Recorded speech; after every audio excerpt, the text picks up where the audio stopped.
Desai study centre से जुड़े हुए सभी साथियों को आपके अपने साथी भावेश देसाई का प्यार भरा नमस्कार। साथियों, जैसा कि आप और हम सभी जानते हैं, इन दिनों हम लोक प्रशासन पढ़ रहे हैं और लोक प्रशासन में इन दिनों हम पढ़ रहे हैं अध्ययन के रूप में लोक प्रशासन का एक पृथक विषय के रूप में विकास अथवा अध्ययन के रूप में लोक प्रशासन की एक पृथक विषय के रूप में शुरुआत। साथियों,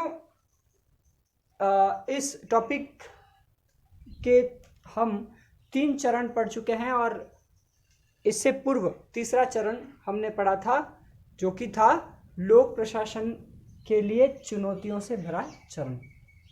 आज हम चतुर्थ चरण की बात करने वाले हैं और चतुर्थ चरण जो है वो लोक प्रशासन के लिए पहचान का संकट का चरण है।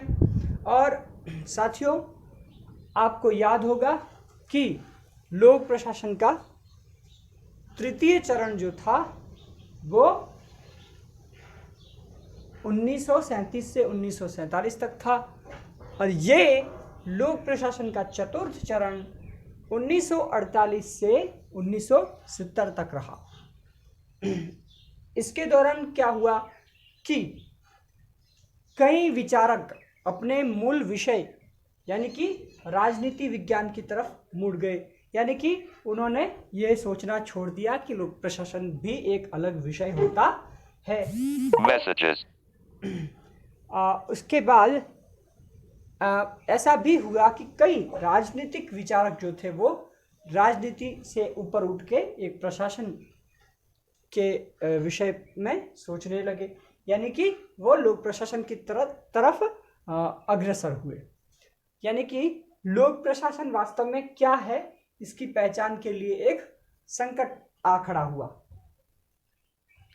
क्योंकि विचारकों की अदला बदली हुई। यानी कि जिन विचारकों ने लोक प्रशासन के विकास में महत्वपूर्ण भूमिका निभाई थी, वो कुछ समय के बाद यह सोचना भी भूल गए कि लोक प्रशासन भी कुछ होता है।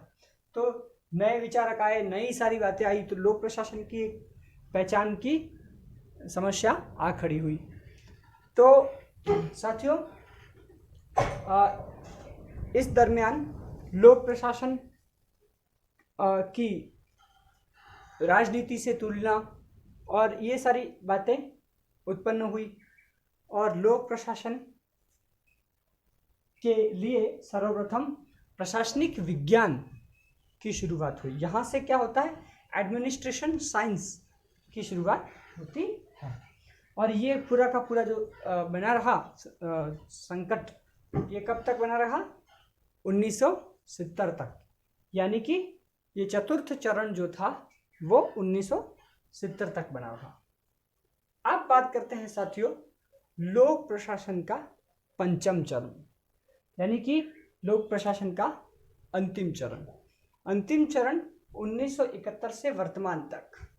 और इसमें क्या हुआ, लोक नीति पर आधारित ये चरण रहा।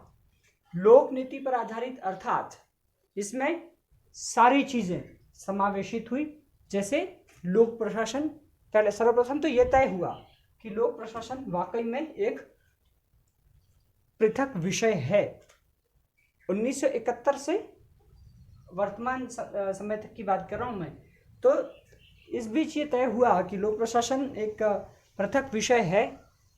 इसके लिए जो पहले जो पोस्ट कॉर्प जो सिद्धांत वगैरह दिए गए थे उनको वापस मान लिया गया और लोक प्रशासन को एक अलग विषय का दर्जा प्राप्त हो गया। और यहाँ पर कुछ नवीनतम चीजें आई, जैसे कि नवीनतम लोक प्रशासन की शुरुआत हुई।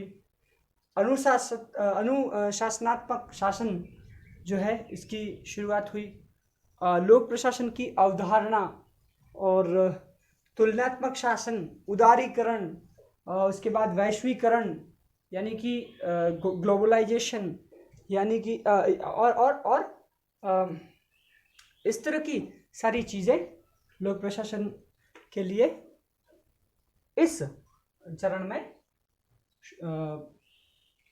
शुरुआत की गई। तो अब हम जान पाते हैं कि लोक प्रशासन की ये जो जितने भी सिद्धांत वगैरह जो भी हम जान पा रहे हैं, ये सब पंचम चरण का ही कारण हुआ है।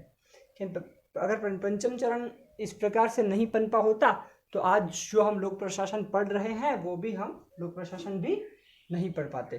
तो साथियों, आज लोक प्रशासन में क्या क्या हुआ? लोक प्रशासन एक नवीनतम ढांचे से विकसित हो रहा है, यानी कि अब उसकी अपनी एक अलग महत्वता है। आज लोक प्रशासन में लोक नीति पर आधारित प्रशासन की व्यवस्थाएं हैं, लोक कल्याण की भावनाएं प्रशासन में जुड़ी हुई है। साथ ही साथ प्रशासन में उदारीकरण की नीति 1991 के आसपास शुरू हुई, वैश्वीकरण की नीति शुरू हुई, यानी कि विश्व के में संपूर्ण विश्व में एक कोई प्रशासन जैसे आप इसको ये मान सकते हैं कि वैश्विक प्रशासन के रूप में। तो ये सारी चीज़ें लोक प्रशासन के पंचम चरण में शुरू हुई। तो आज हमने इस टॉपिक को पूरा किया कि लोक प्रशासन की शुरुआत अध्ययन के रूप में किस प्रकार हुई। आप इसी तरह हमारे साथ बने रहें, आप अपना सुझाव भी हमें समय समय पर देते रहें और हमारी जो क्लासेस हैं उनको अन्य साथियों तक भी पहुंचाते रहें। धन्यवाद।